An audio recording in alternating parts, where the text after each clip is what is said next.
अब रुपया इनका माफ हुआ। अब ये जरदारी डर गया, इसने एम्बेसडर को भिजवाया, बर्तानिया से एम्बेसडर को स्विट्जरलैंड भिजवाया, ये तब प्रेसिडेंट था, और इसने वो सारे सबूत खत्म किए। जरा ये देखें, ये स्विट्जरलैंड में ये इंतहाई खुफिया और पुरस्कार ड्रामा जनेवा में उस वक्त मंजर-ए-आम पर आया जब पीर को सुबह 9 बजे वाजिद शमसुल हसन और नैब के सीनियर एहलकार दानिश्वर मलिक जनेवा में पाकिस्तानी हाई कमीशन की सिफारती कार में प्रोसिक्यूटर जनरल के दफ्तर पहुंचे। जराये के मुताबिक प्रोसिक्यूटर जनरल कई घंटों तक पाकिस्तानी हाई कमिश्नर और नैब के एहलकार को ये दस्तावेजात देने से मना करते रहे, क्योंकि इन दस्तावेजात को पाकिस्तानी सिफारत खाने की जानिब से कोई बाज़ाब्ता तौर पर वसूल नहीं कर रहा था। एनआरओ के बाद ये केस बंद कर दिए गए थे, मगर अब एनआरओ के खात्मे के बाद इस बात के मजबूत शवाहिद थे कि स्विस केस दोबारा खुल सकते हैं और ये शवाहिद पाकिस्तान की आला शख्सियत के खिलाफ इस्तेमाल हो सकते हैं। इत्तलाआत के मुताबिक जनेवा में हुकूमत पाकिस्तान के साबिक वकील जैक पी से मुकदमात के असल सबूत वापस मांगे गए, जिस पर वकील ने यह कहकर सबूत वापस करने से इनकार कर दिया कि पाकिस्तान की एक आला शख्सियत इन मुकदमात में मुल्जिम है। तो ये जब ये एनआरओ मिला, बर्तानिया से जरदारी ने एम्बेसडर को भेजा, तब ये सदर था, वो जिनीवा गया, उसने सारे सबूत जो आप देख रहे थे, सारे सबूत उठा के, और 13 अरब रुपया जो कौम का चोरी हुआ था, वो सारे सबूत खत्म कर दिए। तो ये जो दो घर हैं, ये जो 30 साल से लूट रहे हैं, इनको दोनों को मुल्क के ऊपर मुसल्लत किया गया। और ये जो दो घर हैं, ये पाकिस्तानियों गौर से सुन लें, ये 20 साल एक दूसरे को चोर कहते रहे। 20 साल जरदारी कहता था नवाज शरीफ चोर है, और नवाज शरीफ कहता था जरदारी करप्ट है। 20 साल। और जब तहरीक इंसाफ की सुनामी आई, दोनों इकट्ठे हो गए, दोनों चोर मिल गए, और अब इनको हमारे ऊपर मुसल्लत किया गया। 4 महीने में सारी कौम देखो कि उन्होंने किया क्या हमारे साथ। और मैं अब आपसे जो सबसे संजीदा बात करना चाहता हूं वो ये, अब ये मुल्क को संभाल नहीं सक रहे, मुल्क के हालात बिगड़ते जा रहे हैं। आईएमएफ ने भी कह दिया है कि जब तक पाकिस्तान में सियासी इस्तेकाम नहीं होगा, मुल्क के हालात बिगड़ते जाएंगे, माशरत नीचे जाती रहेगी, बेरोजगारी बढ़ती जाएगी, महंगाई बढ़ती जाएगी, और पाकिस्तान में इंतशार का डर है, ये आईएमएफ कह रहा है। तो सवाल ये होता है कि ये दोनों क्यों इलेक्शंस करवाने से डरते हैं? क्योंकि सिर्फ इलेक्शन की वजह से मुल्क में इस्तेकाम आएगा सियासी। तो ये क्यों डरते हैं इलेक्शन से? ये डरते आपकी वजह से हैं। इनको पता है कि जब इलेक्शन हुआ, इनका नाम और निशान मिट जाएगा। और इसलिए एक ये वजह है, और दूसरी बड़ी इंपॉर्टेंट वजह है, पाकिस्तानियों सुनो, दूसरी वजह यह है कि नवंबर में नया आर्मी चीफ आने वाला है, और ये दोनों जरदारी और नवाज शरीफ, इनकी पूरी कोशिश है कि ऐसा आर्मी चीफ आए जो ये अपना कोई फेवरेट लेके आए। ये अपना आर्मी चीफ लाना चाहते हैं, क्योंकि पैसा इन्होंने चोरी किया हुआ है। ये डरते हैं कि यहां कोई तकड़ा आर्मी चीफ आ गया, एक मुहिब्बे वतन आर्मी चीफ आ गया, तो वो पूछेगा इनसे। तो इस डर से ये बैठे हुए हैं कि ये दोनों मिलकर अपना आर्मी चीफ अपॉइंट करेंगे।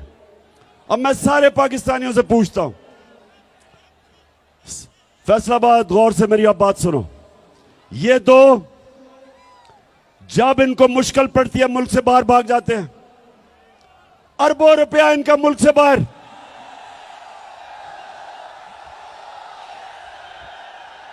कहती है ये राहे अमल, आओ हम सब साथ चले।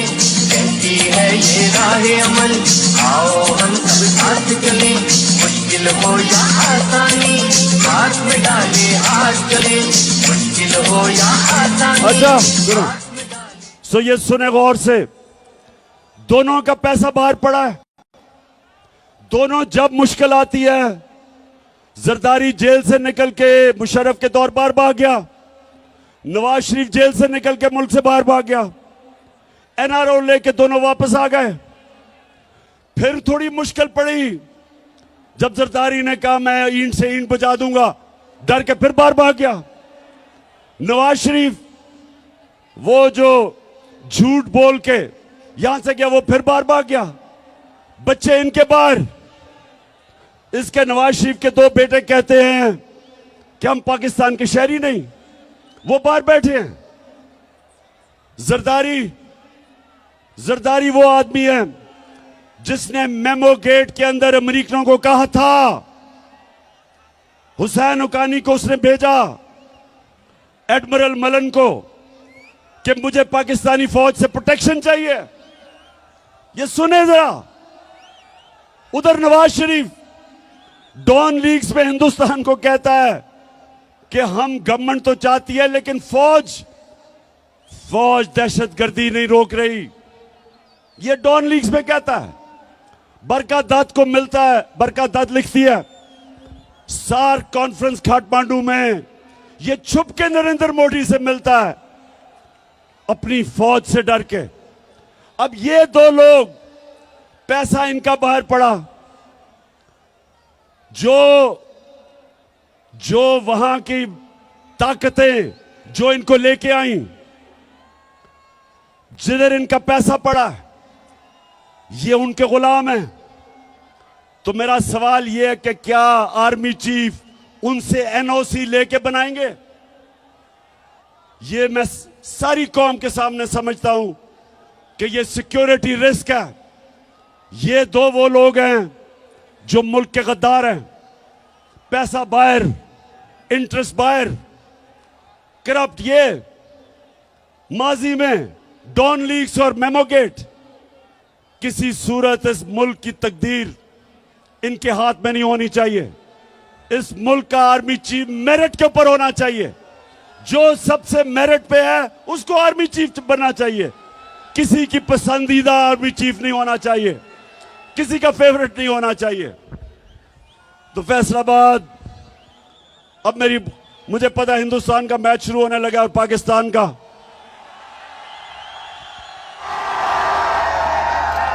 इसी स्टेडियम में हिंदुस्तान के खिलाफ अल्लाह ने मुझे बड़ी कामयाबी दी थी। आज भी हम सोचते हैं कि हमारी इंशाल्लाह टीम अच्छी करेगी। तो मैं फैसलाबाद आपसे आखिर में, देखें जिधर हमारा मुल्क खड़ा है, मैं नौजवानों को खास तौर पे आज कहना चाहता हूं, मेरे नौजवानों, आपने तैयार होना है मेरी कॉल के लिए। इस मुल्क की हकीकी आजादी के लिए आपने मेरे साथ खड़ा होना है। आप सब मुझे बताएं कि क्या जब मैं आपको कॉल दूंगा आप मेरे साथ निकलेंगे? माशाल्लाह और इंशाल्लाह। और मैं अपनी बहनों को भी खास तौर पे, क्योंकि हमारी ख्वातीन भी घरों में इनकलाब आ रहा है। दो तरह के इनकलाब होते हैं फैसलाबाद। एक इनकलाब होता है खूनी इनकलाब, जब ऊपर वो कब्जा कर लेती है एक ऐसी एलीट, एक ऐसा साहिब इक्तदार जो मुल्क का खून चूसते हैं। तो या उनको एक खूनी इनकलाब जो आयतुल्लाह ख़ुमैनी लेके आया था ईरान में, या वो खूनी इनकलाब से जाते हैं और या सारी कौम मिलके इलेक्शन के जरिए इनको खत्म करती है। तो हमने इंशाल्लाह, हमने जिसको सॉफ्ट रेवोल्यूशन कहते हैं, हमने सबने मिलके इस मुल्क में ये जो कब्जा ग्रुप है इसको हटाना है। और आप सब ने मेरे साथ मिलना है। मैं हूं आपका कप्तान, आप है मेरी टीम।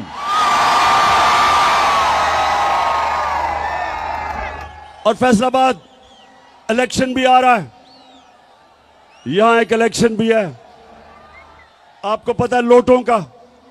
इस फैसलाबाद में भी 1-2 लोटे निकले हैं।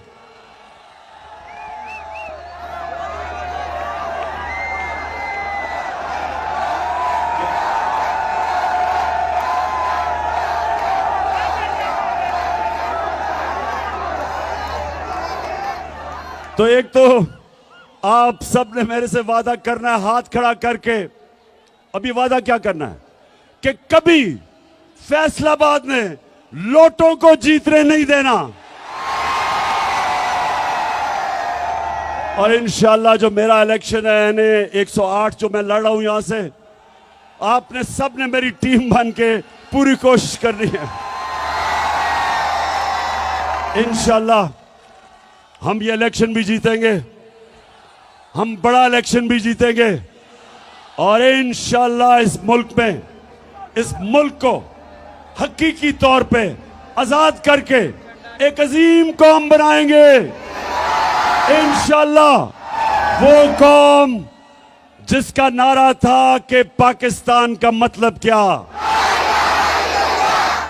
और मेरा तेरा रिश्ता क्या। और जब हमारा ईस्ट पाकिस्तान से रिश्ता टूटा, क्योंकि हम ला इलाहा इल्लल्लाह से पीछे हट गए, क्योंकि हमने ईस्ट पाकिस्तान के लोगों से इंसाफ नहीं किया। जब आप इंसाफ नहीं करते इंतशार होता है, और अल्लाह का हुक्म है, अल्लाह का तो हुक्म है कि मेरी जमीन पे इंसाफ कायम करो। तो फैसलाबाद हमारा रिश्ता सारे पाकिस्तानियों का ला इलाहा इल्लल्लाह है और हमारा अल्लाह से वादा है ला इलाहा इल्लल्लाह कि हम सिवाय अल्लाह किसी के सामने नहीं झुकते,